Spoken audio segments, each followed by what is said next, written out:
So, good afternoon everyone. Good afternoon, Sunshine. Since I think meron naman siguro yung video na sinand ko last week. Sure. I think you are prepared to know what is skill score and business score. So first, let me ask a question. Please read aloud. In your own words, compare the skill score and the holistic score. Why do they differ? And in what ways can a holistic score influence or be translated into a skill score? So, any volunteers to read aloud the question?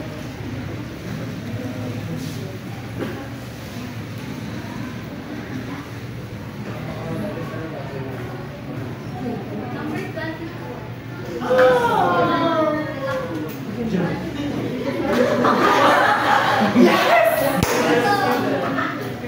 A skill score is used in a wider settings or assessment. It is a raw score converted to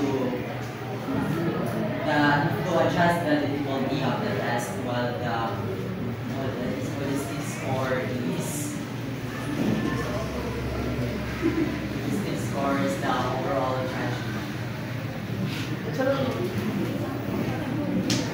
So, if yung holistic score is ginagamit siya from overall judgment, Yes.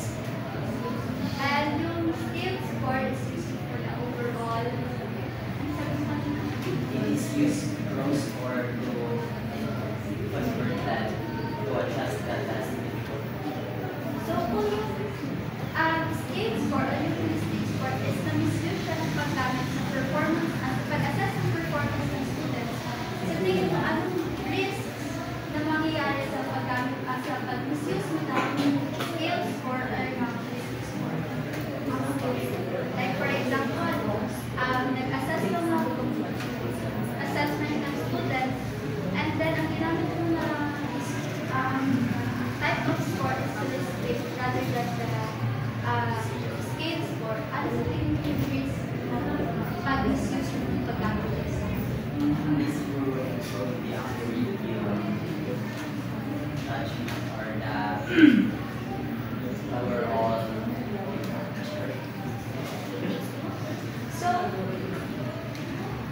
So kapag actually, isa sa mga limitations ng scale score or ang mali paggamit ng scale score and holistic score is hindi siya magkakaroon ng tamang assessment. Hindi mo ma-assess na maayos yung learning objectives or yung learning assess na kailangan i-assess sa mga estudyante. So, let us dive into what is the scale score. A scale score is a adjust of a raw score based on test difficulty and ensures the equivalent meaning across different tests. So, meaning, ang scale score is used sa comparing the students, ano siya comparing? Kumbaga, let's give an example. Ito. In a licensure exam, a 75 scale score is counted as a passing mark, even if raw scores differ in 2015. Two students from different years take similar exams with different raw scores, but both pass with the equivalent scale score. So, for example, meron tayong student A and student B. Si student A na nag-take ng licensure exam in 2022 is nakakuha siya ng 78 over 100. While yung si student B na nag-took ng similar version ng exam noong 2023 is nagkaroon siya ng score na 74 over 100. Pero, nung lumabas na yung true score nila, gamit yung scale score, is naging 75 sila dalawa. Bakit? Kasi, si student A, sabihin natin kaya 78 over 100 yung score niya kasi mas madali yung exam na kinuha niya compare sa student B. Gets niya? Kaya sila 75 parehas dahil sa skills nila. Kasi nga, ang dinameasure ng skills score is yung equivalent na nag-depend, equivalent ng assessment na nag-depend sa hirap nung test. For example, si student A is naka-receive ng 78 over 100, while si 74 over 100, ay si student B ng 74. Si student A, gaya ko ng 78 over 100. Kasi nga, mas madali yung licensure exam na kinuha niya compare kay student B na mas mahirap, kaya mas mababa. Tapos, ang ginawa ng scale score, para parehas silang equivalent yung score or assessment na makuha sa kanila. Binaraya sila ng 75 because of the difficulty. Kuha?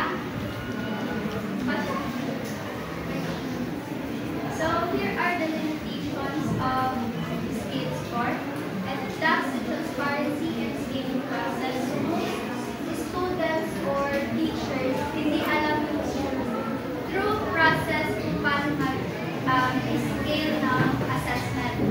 So, kung baga, for example, teacher ako, tapos nag-licensure exam ngayon, tinawag sa akin, ma'am, bakit 75 lang yung makuha ko dun sa licensure exam? It's because that yung teacher na nagturo sa inyo, hindi alam kung paano yung scaling process. Kung baga, yung mismo yung bigay ng exam, ang hindi alam ng scaling process.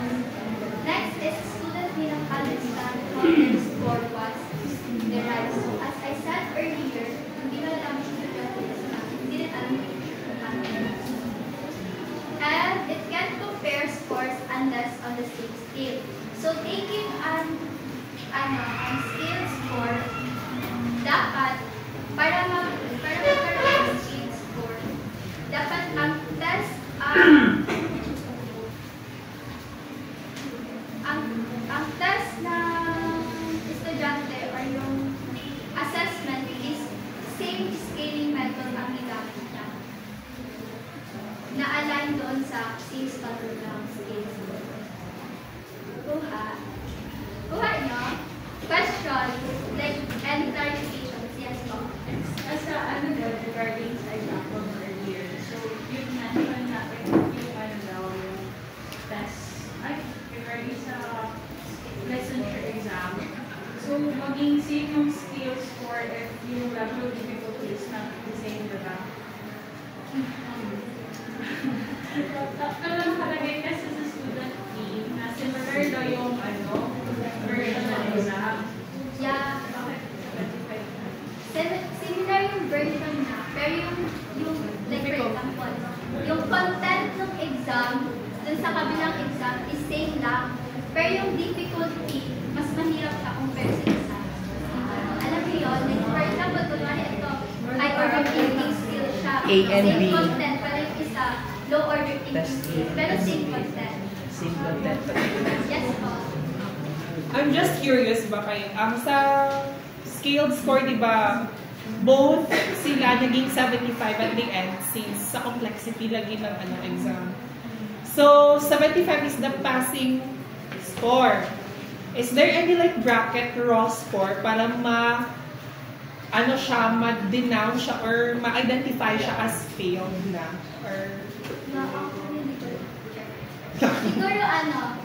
Siguro kasi sa scaling method or process, ang nagbigay ng test, yun sila mismo yung nag-decide kung ano yung magiging assessment mo doon, magiging score mo. So probably, kung mas mababa sa 74, like 17, mas mababa sa 17, hindi ka makakapasa doon sa scale score nila. Kasi as I said earlier, yung limitations nila, wala yung transparency, yung scaling process sa scale score. And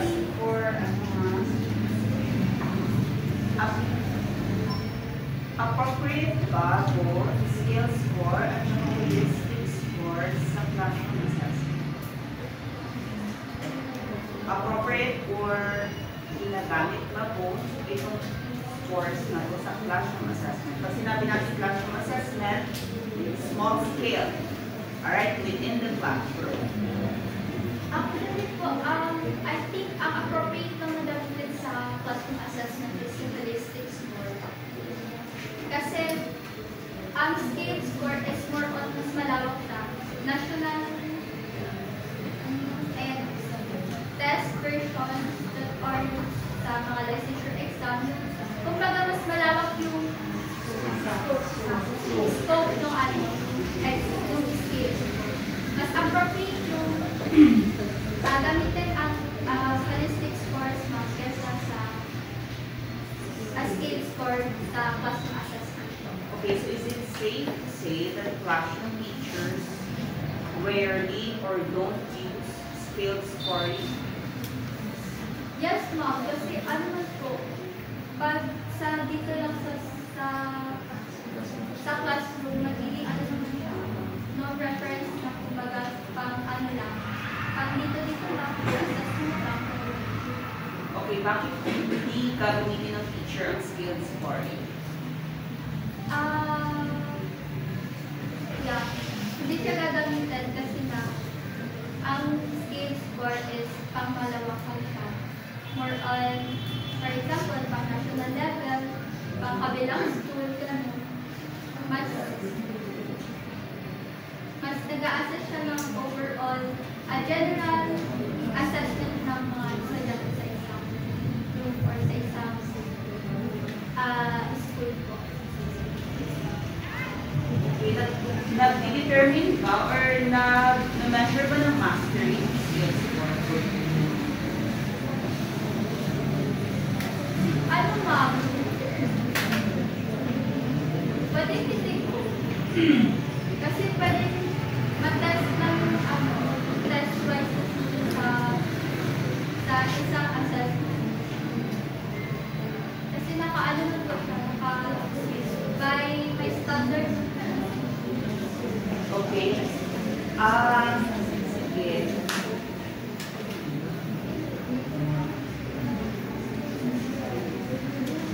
Classroom teachers don't have the need to use the scale scores actually. So tama yung sinasabi ni Teacher Shine sa atin na hindi application ng skill scoring ang classroom assessment. It's for the wider educational assessment use. Although I'm not very sure if left use skill scoring. Okay, yun yung isa sa hindi clear sa akin na kasi or not. Gumagamit ang ng skill scoring. Hindi ko percentile. Percentile ng standard scores yata ang gamit ng NAT, hindi skill. Ano yung test na gumagamit ng skill score? Standardized USMC. Yes. Left does not, kasi left reports percentage. Entrance examination. Percentage, I think, ha? Criteria ng left. USMC. Familiar kayo class sa SAT, ginagamit dito sa US. Entrance exam ng lahat ng university sa US. May isang entrance exam sila, we call it SAT. Okay, the SAT. And usually the scores range between 200, walang zero ha, 200 to 800. Okay, usually sa mga scaled scores, 200 to 800 yung scoring nila. Siyempre, the closer you are to 800, pero hindi sabihin na 800 items ito, converted itong score. So, we don't really know ano ang raw score, pero kina-convert nila ang raw score into a certain scale. Okay? So, ngayon, ano yung advantage nga nitong scale score? Ang most advantage ng scale score is na kapag measure siya ng wider range ng assessment. And ang isa pang advantage ng scale score is What do we mean by saying nakaka-measure siya ng wider range of assessment? Like, are you talking about different types of assessment? Different students? yung ma'am, yung ano lang po, assessment lang po parang ma-measure lang yung Ano ang kino-compare natin using scale score? yung ano po ma'am, yung test difficulty po ng assessment po.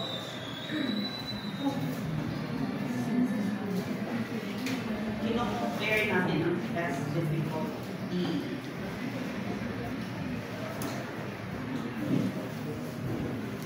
Ma-compare natin ang test difficulty. So, ano ibig sabihin ng compare natin ang test difficulty? Kasi pa may mga, katulad ko sa SAT, may mga SAT po na sa ibang, katulad sila, sa ibang school na mahirap yung SAT nila, tapos sa kabilang school, yung SAT nila is the same version pero magkaiba yung hirap. So, yung difficulty ng isang SAT sa isang SAT process, matatest yun, kumbaga, doon sa scaling process na nangyayari doon sa assessment, doon sa skill assessment. Okay, sige.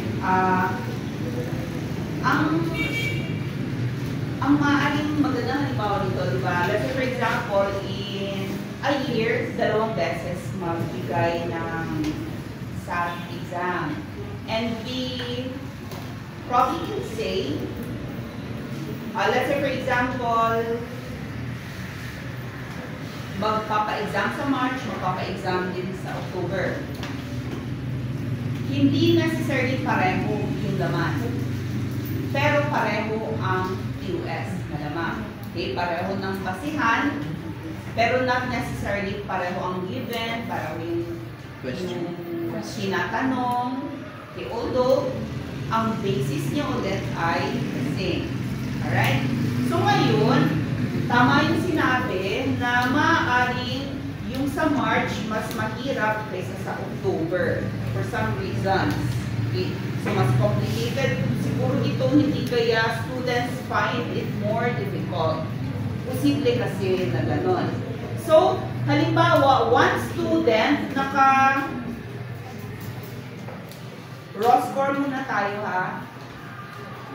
One student, ang raw score niya sa March ay kung up to 100 ito, halimbawa 70. Okay. Tapos another student naman, ang raw score naman niya October nag-take yung another student ha. Ang raw score naman niya ay parang din 70. Okay.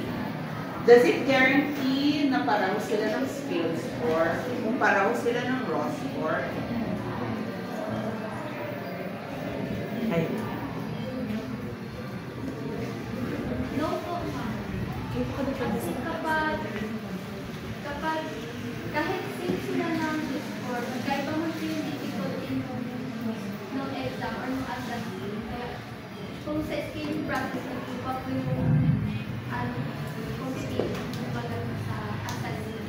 Okay, sige, so tama yun. So, posibleng yung 70 nung March ay nasa, sabihin na natin na 700 ang scale score niya. 200 to 800, nasa 700. Pero yung 70 ng October, sabihin na natin nasa 650. Okay? So, ibig sabihin, yung nakakuha ni 70 nung March, mas Mahirap ang exam. mas mataas actually yung performance niya kaysa yung nakakuha ng 70 ng October. Kasi 650 lang yung nasa scale ng October. So ano yung makukuha natin na information doon sa scale score? We can actually more accurately compare different students, more accurately compare performances across different versions of a certain test. So, kahit na anong year pa yan ng SAT, kapag 700 ka, ibig sabihin same difficulty level, yun, yung 700 mo na score doon. Alright, sige. Ito yung hindi na-resolve last meeting actually, and this is what I'd like to, kaya ano muna natin yung time ha? I want us to compare scale scores to standard scores naman. Okay, doon natin siya i-compare para maging klaro sa atin. Ano naman yung difference ng scaled score sa standard?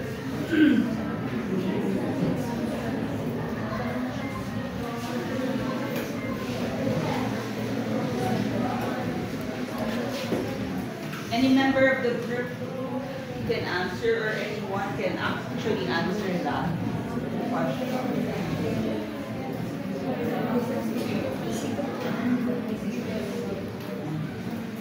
Napanood nyo na yung video ng Z-score mo, tsaka percentile? Tama ba? Meron na bang na-upload na video on Z-score, percentile scores? Alright, are these scores examples of standard scores? Lalo na the Z-score. Ang Z-score ba ay example ng standard score? Yes. Okay, ano yung pwede natin information na makuha using the Z-score?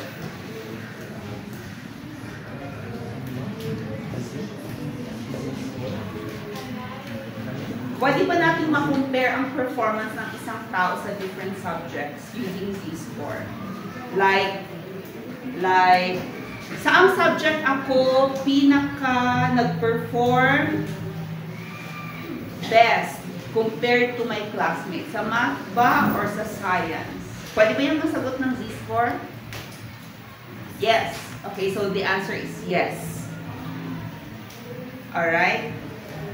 So, ang Z-score ay halimbawa ng standard score. So, ano ngayon yung information na binibigay ng Z-score na maaaring hindi maibigay ng scaled score?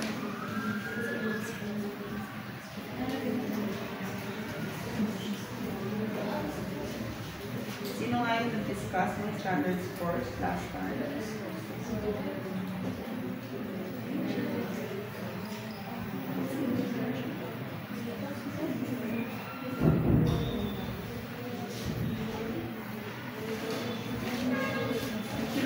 Discussing standard scores.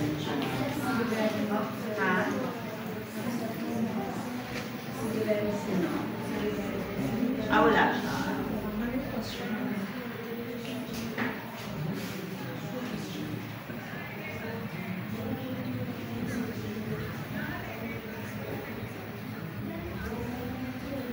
Okay, sige.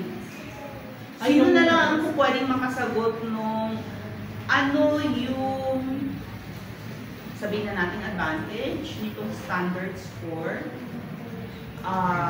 Tapos mamaya i-compare natin siya sa scaled scores. Ano advantage nitong standard scores? Sa Z-scores kasi, may mean siya na, for example, may mean siya na 0, then may deviation siya na 1.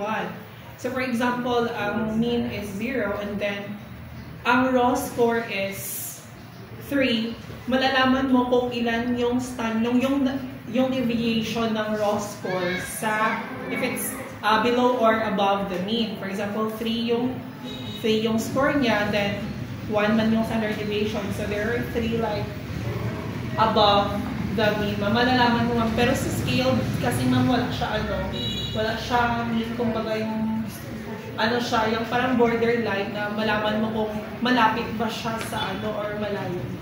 Okay. Alright, sige. So, tama yun. Scale scores don't necessarily base the scores on the norm or performance of the average, whereas standard scores,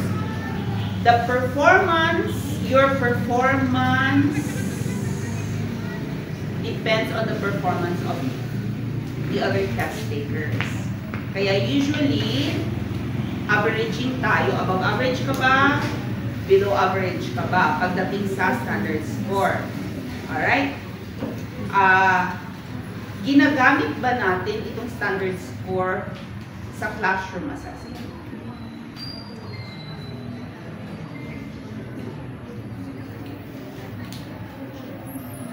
Ginagamit ba natin itong standard score na to sa classroom assessment?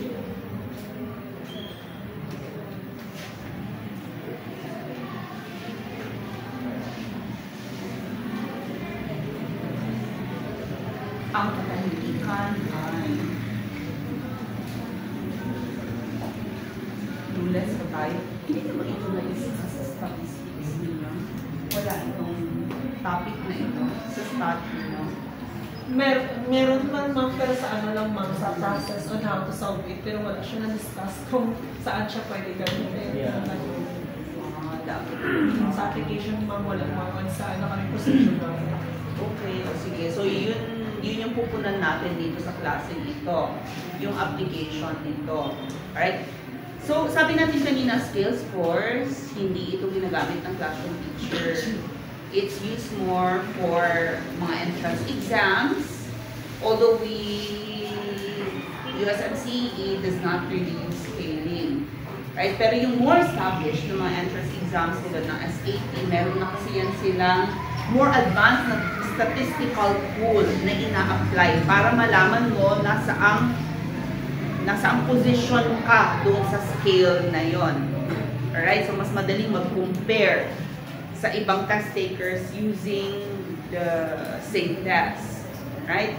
Dito naman sa standard score, ang basihan natin, it's not really, hindi ina-adjust ang score mo base sa difficulty level, pero tinitingnan ang performance mo compared to the performance of the other test takers. So one information that we can get using standard score is that, take for example the Z-score, pwedeng sabihin na natin na ang Z-score mo sa science, ito ha, out of 100, ang score mo sa science ay 80. Sa math naman, ang score mo ay 80 din. Alright? Pero, nung kinumpute natin, kinumpare natin sa performance ng lahat ng nag-take nung science exam at saka math exam, ang Z-score mo sa science, sabihin na natin ay 1. Ang Z-score mo naman sa math, sabihin na natin ay 0.5. O sige, sabihin na. So, saan ka mas nag-perform better compared to your classmates? Sa math. Sa math ma'am. Ano ba deviation mo? Okay, ano na ang Z-score sa math?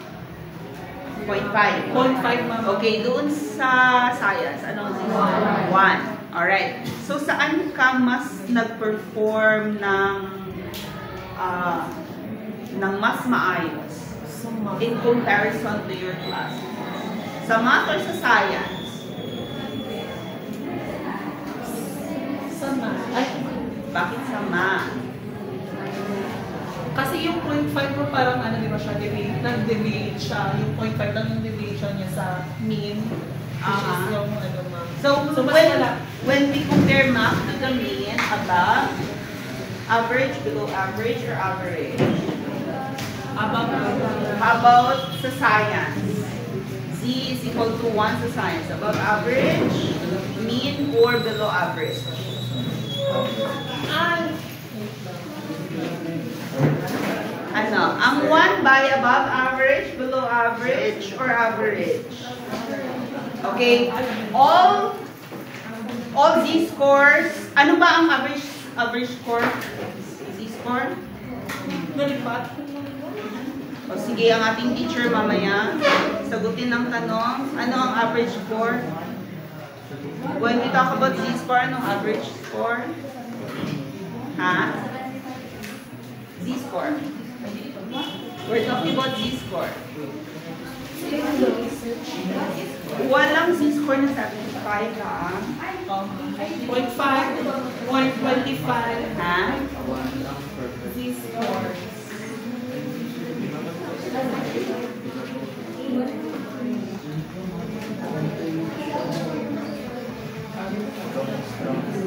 Okay, o sige.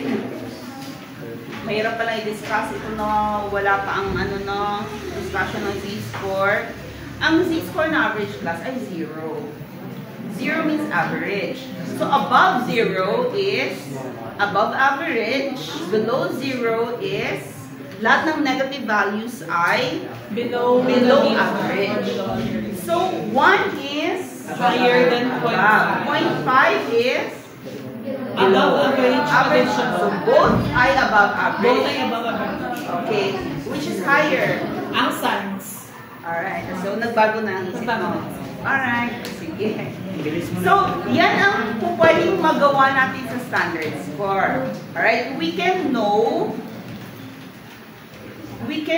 where the student performed better in comparison to classmates. Okay? Anong comparison nga yung ginamit natin doon? Criterion or norm reference comparison? Criterion. Compared to the classmates.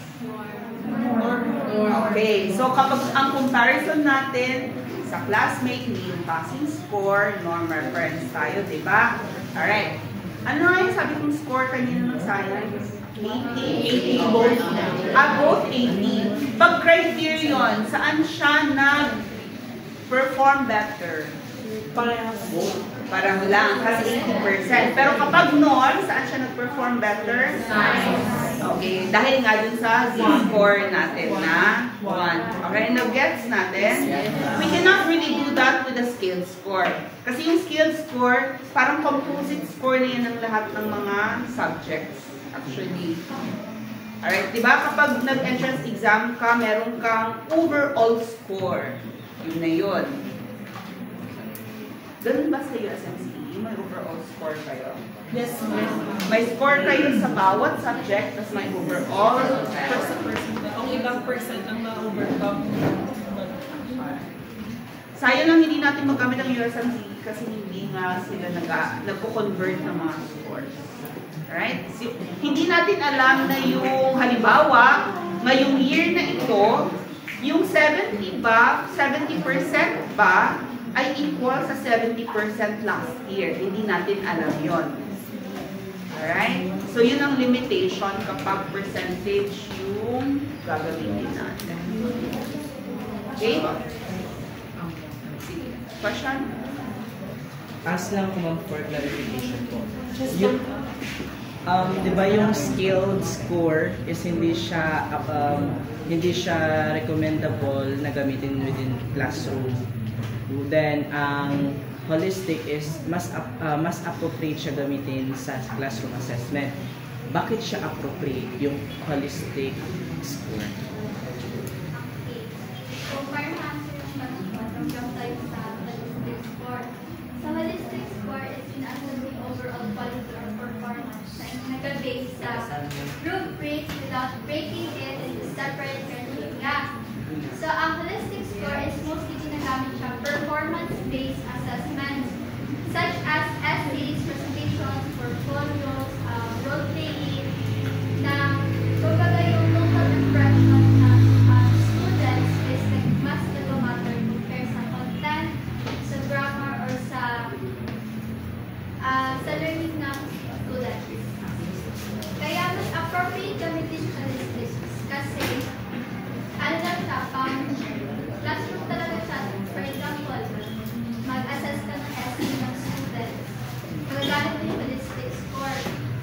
Mag-assess ka ng presentation ng students. Dito lang within the classroom, magagamit mo yung holistic score. Kasi nga, nag-base siya sa performance na gumagamit ng rubrics or ng criteria.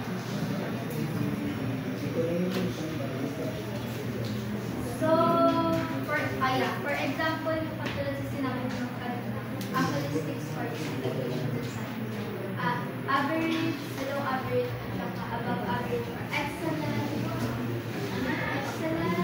More excellent. Joke lang. ano siya, may overall Average, judgment, very good. holistic score, may overall judgment based sa binigay na rubrics. Okay, ito pa nga in addition to that, ang holistic ba ay norm or criterion? Ang holistic ba ay norm or criterion reference? Criterion reference. Okay, sige. So, that actually answers the question of Kelly. Diba? Pagdating sa classroom assessment, mas criterion tayo kaysa norm reference. Kaya ang holistic ay more appropriate sa classroom.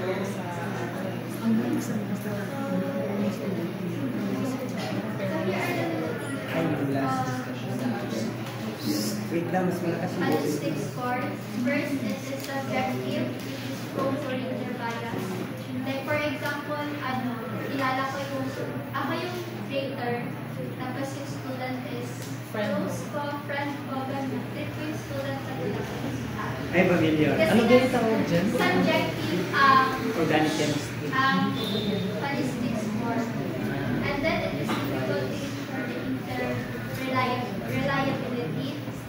For example, ang rater is kailang beses na siya nag-assess sa students. Pwede magkaroon ng inconsistent assessment dun sa pag-assess ng students.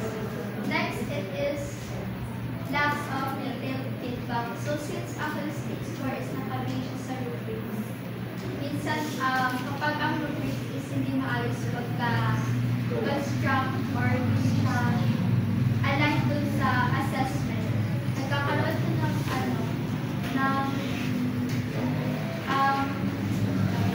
tweak dun sa pag-feedback dun sa student. Kasi hindi ba siya naka-align dun sa learning objectives or sa rubrics na i-assess mo sa students.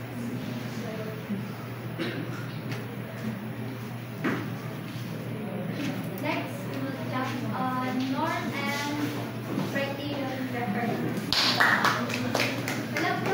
Are we going next person? Mag-focus ka na sa question dito kasi may 4 minutes ka na. Questions na lang siya. Ito na lang. Can you recall a time when you were given an assessment where your scores was compared to how others performed, like ranker or percentile? Yes. Sa USMC. Yes. So, yes, Mayor. Since nag-yes naman ngayon, Yeah, sa USMC. so for example, yung type ng assessment sa norm, anong type mo na assessment yung nangyari sa USMC? Just norm or criteria? Norm reference siya. Paano siya nag-affect sa motivation or sa confidence mo sa learning? Kumbaga. I'm sorry, come again. Diba, yung nagkaroon ka ng yung sabi ko sa SMC, nagkaroon ka ng assessment so gamit ang reference. Paano siya nakaka-affect sa motivation? Kasi diba ang mga reference is more on peer man siya, pina-assess ka sa base sa galing mo peer mo. Paano siya nakaka-affect sa motivation or sa confidence mo? Hindi naman siya gaano naka-affect sa confidence mo kasi nga you are compared to different students. Pero kasi yung mga students kasi nag-compare sa iyo is hindi mo alam kung saang program sila pupunta. So, pero siya, at some point, makaboost siya kasi wow, I overcome like 80% of the population of the test takers. So, hindi naka-score ha? Wow! For example, yung percentile mo like 80% ang nakalagay doon. So meaning 80% of the population of test takers kay mas higher ang score. So, for the last criterion reference, same lang siya, pero yun lang, same lang yung discuss sa question. At na lang, do you think criterion reference assessment is more better than non-criterion reference assessment and why? And what?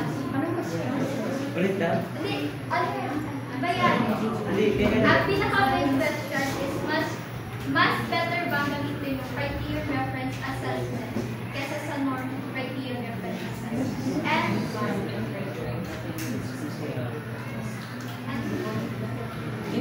Si Turing daw. Hindi ko sa pagdahan. Hindi ko nakikinig. number 9. 9 lang. 9! Error. Meron.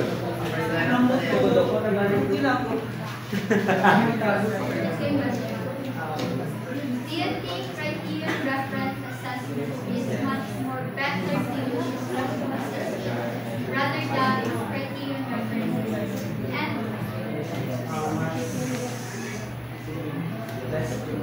kasi mas makita mo talaga yung pag-difference like kapag may criteria na nilalas mo sa performance. and That's all.